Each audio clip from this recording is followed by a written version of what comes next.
Assalamualaikum warahmatullahi wabarakatuh. Kembali lagi bersama TS Channel, channel yang menyajikan informasi, edukasi, kisah, dan misteri di belahan dunia ini yang mungkin belum terungkap.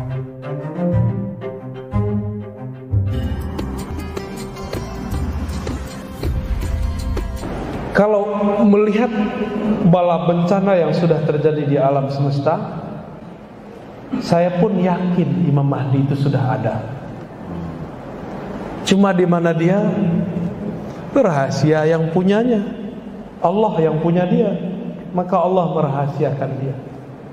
Tapi kita harus tahu ilmunya, karena Al-Mahdi itu pemimpinnya wali, supaya kenal la ya'riful wali illal wali.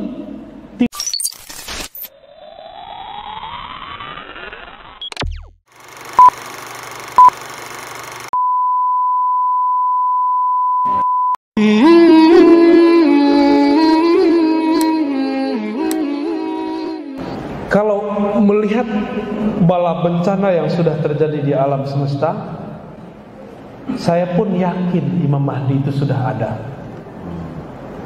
Cuma di mana dia? Rahasia yang punyanya, Allah yang punya dia, maka Allah merahasiakan dia. Tapi kita harus tahu ilmunya, karena Al-Mahdi itu pemimpinnya wali, supaya kenal la ya'riful wali illal wali. Tidaklah kenal wali kecuali wali. Antum harus jadi wali dulu baru kenal dia. Harus mengerti ilmu kewalian, gak mesti jadi ustad. Harus jadi wali. Wali itu kenal Allah, tasdik kepada ajaran Rasulullah, percaya pada sir kewalian. Percaya gak ada waliullah di tengah-tengah kita? Gak dikenal orang, dia makan kayak kita, dia nyamar, Pak. Jika wali-wali biasa bisa nyamar, apalagi wali luar biasa, paling bisa nyamar. Dan itu samarannya berlapis-lapis, sampai kemudian orang-orang yang tadi mengira dia wali pun mundur. Kayaknya bukan wali deh, mundur, cari yang lain, ganti lagi muridnya. Begitulah terus proses. Nanti bersama beliau ada 313 ini penciriannya. Ada 313 wali-wali kutub. Wali kutub ini kenal Allah. Karena dia kenal Allah, Allah kasih tahu Al-Mahdi begini cirinya, bro. Karena wali kenal. Kalau walinya baru wali umum gak bisa tahu. Maka kita sekarang sedang meningkatkan spiritualitas kita supaya kenal tentang bab kewalian, supaya suatu saat Allah angkat kita jadi wali Allah. Pas beliau muncul kita tahu ini wali Allah atau bukan wali Allah, ya. Jadi beliau sudah ada. Bagaimana dengan anak kecil yang ada itu di Al-Quds? Anak itu sudah ada. Jadi yang antum dapatkan cerita di luar itu datanya sahih, cuma gorengannya tidak sahih. Atau gorengannya. Jadi data ini digoreng oleh ustadz-ustadz yang berbicara akhir zaman. Gorengannya macam-macam, analisanya nggak sesuai dengan qalbiyah, ruhiyah. Tapi pakai ini dia. Sudah ada anak itu sekarang yang nanti akan disembelih, dibelah badannya oleh Dajjal. Apa kata Dajjal? Kalau aku sanggup menghidupkanmu setelah mati, kamu percaya nggak kepada aku? Siap. Dibelah, Pak, digergaji, zet, belah dua, mati nggak? Ditiupkan lagi, hidup. Mirip-mirip sama Nabi Isa nggak? Ya. Ketika menyatu kembali, itu anak nanti umurnya sudah lumayan dewasa. Apa kata dia? Aku percaya bahwa engkaulah Dajjal yang diceritakan Nabi. Kaget itu Dajjal, kabur Dajjalnya, Pak. Jadi Dajjal mulai ketakutan di situ. Berarti Dajjal sudah mencium. Jadi Dajjal itu yang dia takuti cuma satu, Nabi Isa. Ini nanti kalau dikejar-kejar Dajjal, antum panggil aja, ya Nabi Allah Isa, isfa' lana. Enggak, itu canda aja, Pak, ya. Kita itu zahir batin, dua aja. Zahir ini tubuh. Tubuh ini di dalamnya ada nafs, jiwa. Lalu ada akal. Ujungnya adalah fikrah, pemikiran. Itu zahir kita. Ini zahir kita, Pak.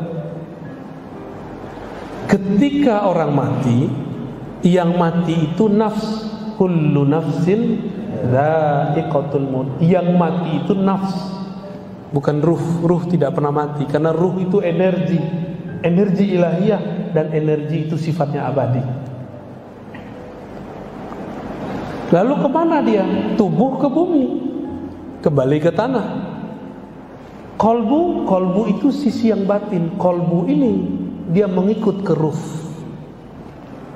Kolbu mengikut ke ruh. Jadi kemana ruh? Ruh kembali ke Allah. Tapi jangan sok-sok ketemu Allah dulu. Orang mati belum langsung ketemu Allah, ditanya dulu sama malaikat. Prosedurnya panjang. Antum mau ketemu presiden gampang atau mudah?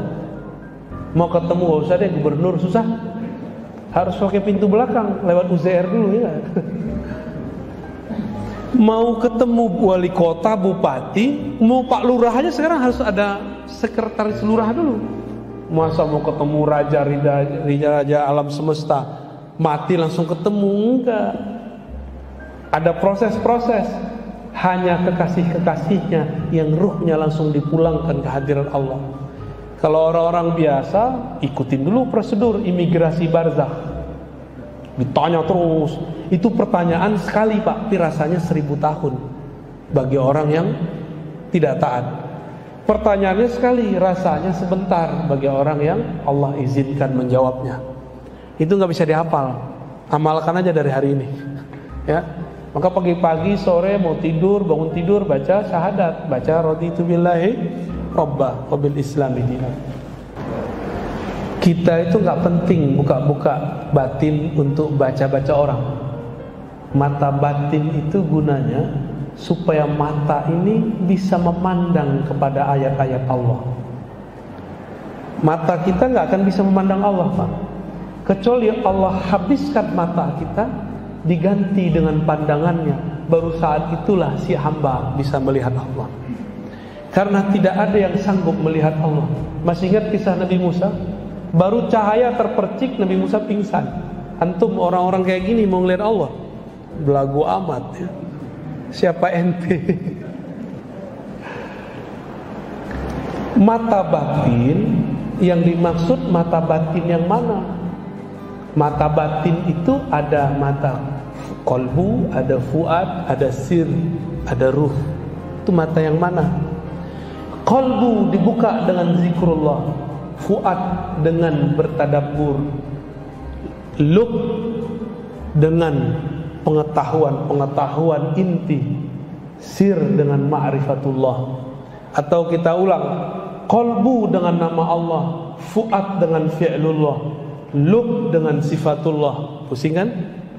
Sir dengan ma'rifatullah. Kira-kira begitu kalau dirumus-rumuskan. Itu pembukanya. Ya. Cukup Ustaz. Ada lagi? Ada.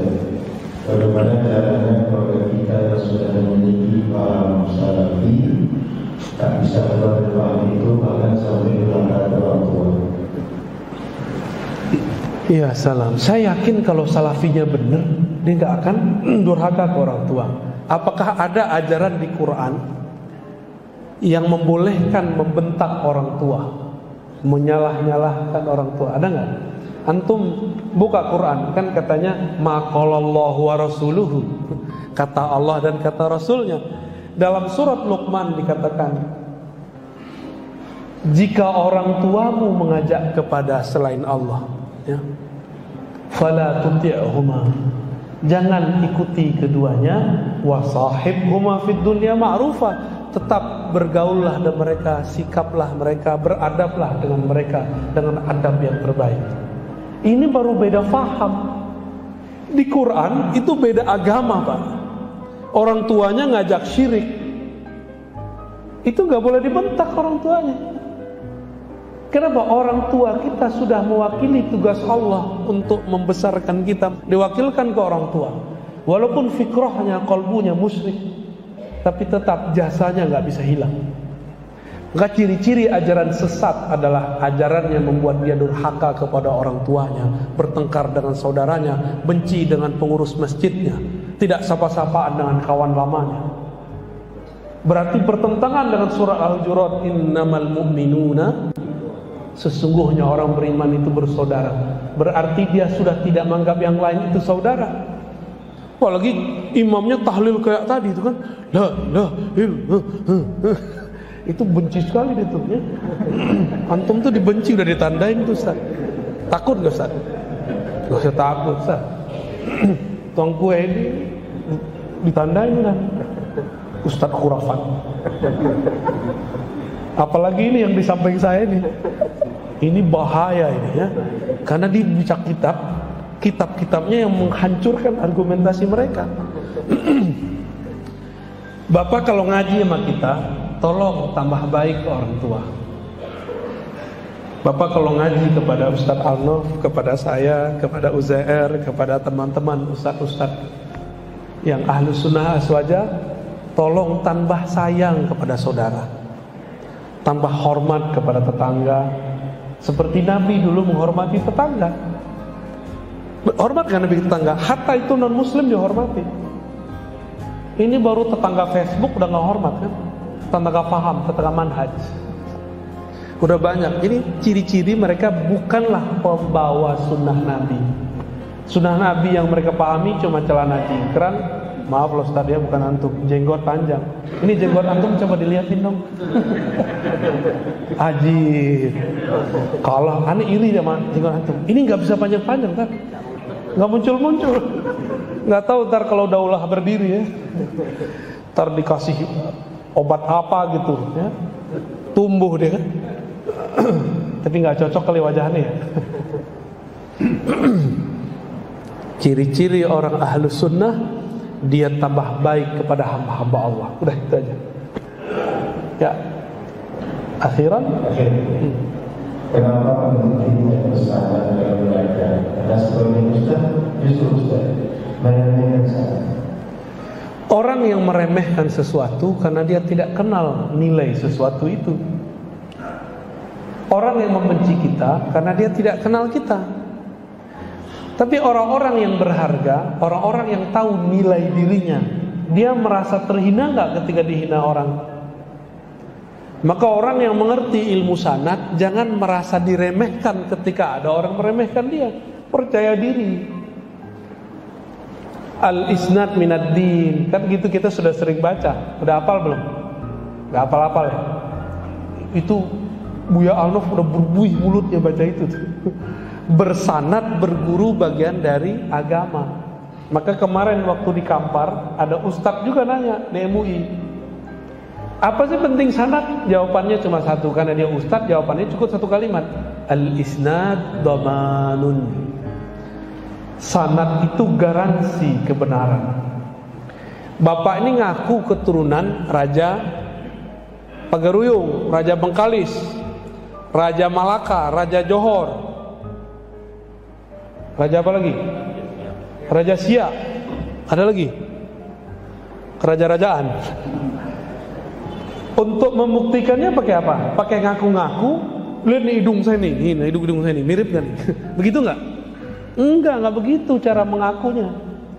Tunjukkan bukti akte lahir, lalu nasab, sanad silsilahnya. Itu baru nasab zahir. Garansinya adalah silsilah atau sanad. Jika nasab biologis mesti dijaga dengan silsilah sanad, apalagi nasab keilmuan, nasab beragama, wajib dijaga. Jadi sanad itu bukan sunnat, wajib hukumnya. Ini beliau ini jadi ustadz karena diangkat sama gurunya kan, diajazahin, diijazahkan oleh gurunya, baru boleh ngajar ilmu-ilmu yang berat. Jadi apa guna sanad?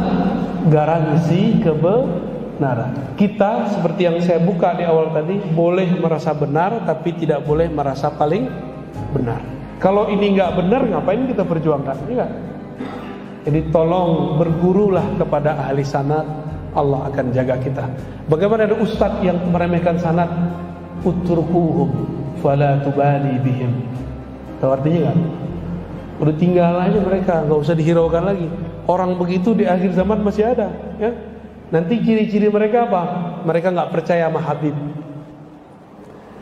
nggak percaya ada zuriat Nabi. Apa arti zuriat?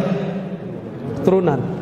Kalau ada orang hari ini nggak percaya keturunan Rasulullah, berarti kalau muncul Imam Mahdi, dia percaya nggak Imam Mahdi entah?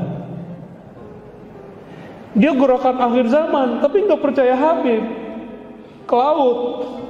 Kenapa? Imam Mahdi itu keturunan Rasulullah Sallallahu Alaihi Wasallam. Berarti salah satu pencirian gerakan Ahswaja Ahlussunnah akhir zaman yang pas, dia bisa menghormati zuriat Rasulullah. Ustaz, Habib ini Syiah, Habib ini liberal, itu urusan si Habib. Kita kan menghormati nasabnya. Pemahaman dia belum tentu kita ikuti, gerakan politiknya belum tentu kita ikuti. Saya cinta sama Habib Fulan, walaupun Habib Fulan dan Fulan ini bertengkar, Pak. Satu Habib pro pemerintah, satu Habib anti pemerintah, tapi mereka cinta NKRI. Saya cinta kepada dua Habib ini, nggak ada urusan dengan gerakan politiknya. Ya. Kita beda dengan seseorang, apakah memusuh dia? Bukan, enggak ya. Maka Bapak sahabat dimulakan Allah, mari jaga sanad, karena sanad itu nanti garansi pemikiran dan rohani kita di akhir zaman. Semoga uraian pendek mengenai akhir zaman ini bisa menyadarkan kita, menyadarkan saya bahwa ini adalah awal dan ke depan akan lebih berat. Maka utamakanlah ilmu qalbu, ilmu rohani. Allah akan ringankan beban-beban kita. Sallallahu ala nabiyina Muhammad. Assalamualaikum warahmatullahi wabarakatuh.